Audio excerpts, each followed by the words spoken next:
ఆ తర్వాత ఏదైనా ఫ్యాన్సీ స్టోర్ లో బిల్డింగ్ బ్లాక్స్ కొనుక్కొని వాటితో ఒక ఇల్లు కట్టాలి.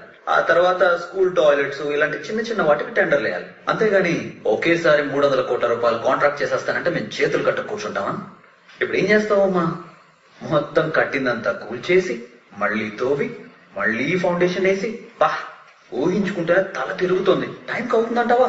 పైగా హై క్వాలిటీ సిమెంట్ ఇటుక ఐరన్ మాత్రమే వాడతారంట. 30 crores దాకా లాస్ అవుతా జగన్. అవుతుంది సార్. 170 కోట్లలో 30 కోట్లు పోతే 140 కోట్లతో ప్రాజెక్ట్ పూర్తి చేయగలరా? ఏమంటావు జగన్? కష్టమే సార్. ఈ ప్రాజెక్ట్ ని 200 కోట్లలోపే పూర్తి చేయగలమని మాకు తెలియదా?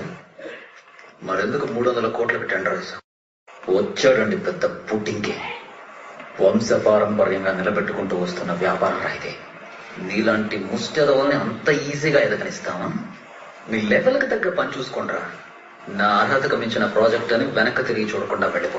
కావాలంటే 5వ 10 పడేస్తాను, లేదంటే ఏం పిక్తారా?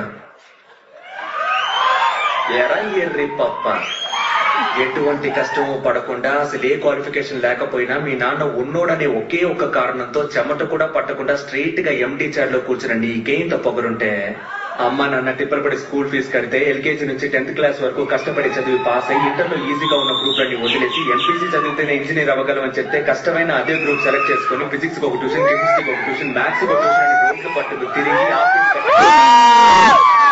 పెట్టి బోర్డ్ ఎగ్జామ్ లో పాస్ అవడానికి క్లాస్ లో టీ పెట్టుకుని రాత్రంతా చదివి అలా పొద్దున్నే లేచి మళ్లీ చదివి తీరా పాస్ అయ్యాక ఎంసెట్ లో ర్యాంక్ రాకపోతే లాంగ్ కోచింగ్ తీసుకుని అప్పటికీ సరైన ర్యాంక్ రాక అమ్మ నగలు తాకట్టు పెట్టి మేనేజ్మెంట్ కోటాలో సీట్ సంపాదించి తెలుగు మీడియం నుంచి వచ్చిన నాకు ఇంగ్లీష్ అర్థం కాక ఫస్ట్ ఇయర్ నుంచి 4th ఇయర్ దాకా ఉన్న అరియర్స్ అన్ని 4th ఇయర్ లో ఒకేసారి క్లియర్ చేసి సొసైటీలోకి వస్తే ఈ జనమంతా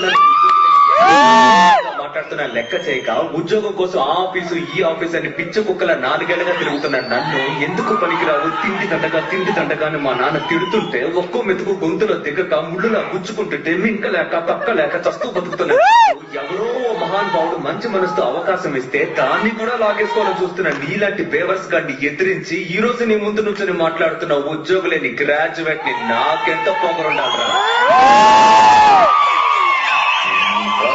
చేయకుండా చేసి ఉన్న డబ్బు మొత్తం వేస్ట్ చేయించి ఎలాగా జనం అంతా నేను చెప్పులతో కొట్టి లాక్కెళ్ళి పోలీస్ స్టేషన్ లో పడేసేలా చేయకపోతే అమూల్ బేబీ ఇంతవరకు రఘువరని విలన్ గానే చూసి హీరోలో చూడలేదు కదా.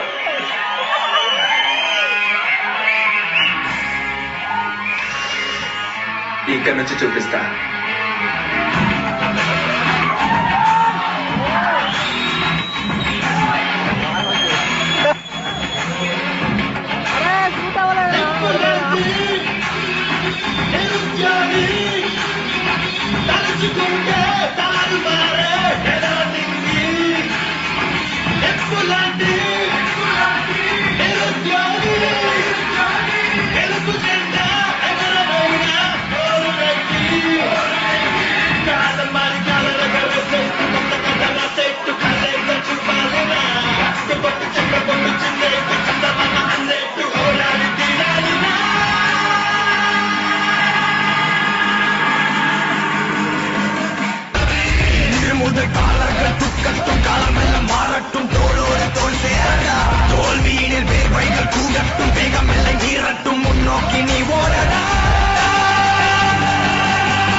ఏమైంది?